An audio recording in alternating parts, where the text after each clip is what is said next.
তারা নিয়মিত গিয়ে আমাদের কাছে বলেন, এগুলি আমরা আমলে নিয়েছি, বাস্তবায়ন করার জন্য চেষ্টা করছি, অচিরেই সেটা বাস্তবায়ন হবে। কিন্তু যে দায়িত্ব আমি আপনাদের উপর দিতে এসেছি সেটা খুব গুরুত্বপূর্ণ। আমি দৃঢ়ভাবে বিশ্বাস করি হাইওয়ে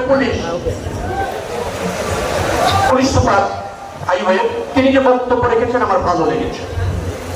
তিনি যখন রাস্তাটা যানজট মুক্ত রাখতে পারেন তখন তিনি আনন্দিত হন।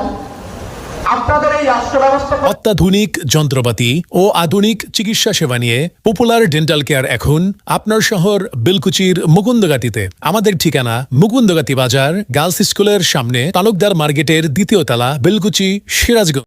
যুক্ত হয়ে আমাদের ঈদও এখন কিন্তু আনন্দিত হয় তখন যখন আমরা শুনি এলেঙ্গা থেকে ওই আপনার চন্দ্রা হয়ে পাই কোন যানজট নাই, গাড়ি চলছে। এর যে আনন্দের কোন নিউজ আমি আর প্রতিমন্ত্রী আর সচিবের কাছে পাই। সেই পুরো দায়িত্বটা আপনাদের উপর দিতে আসছি।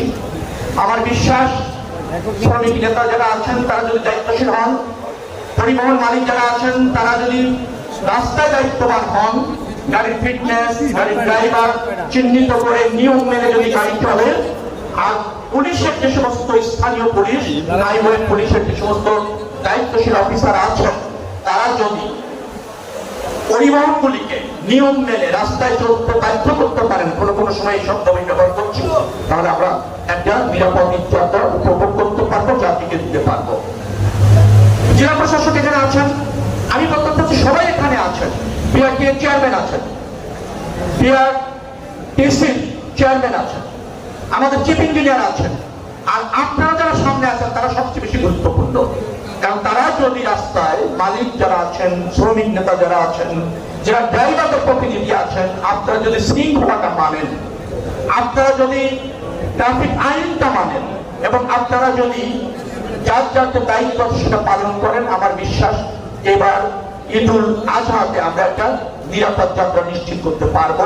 বিশেষ করে এই অনেকে ধর্মপ্রিয় মানুষকে আমরা নিরাপদে বাড়ি পৌঁছে দেওয়ার জন্য চন্দ্রাতে পুলিশকে সহযোগিতা করার জন্য আমাদের প্রিয় নেতা জননেতা জনাব মোহাম্মদ হুমায়ুন কবির খানের নির্দেশে 120 জন কমিউনিটি পুলিশ নিয়োগ দিয়ে প্রশাসনকে আমরা সহযোগিতা করব, মানুষ যাতে নির্বিঘ্নে বাড়ি ফিরতে পারে।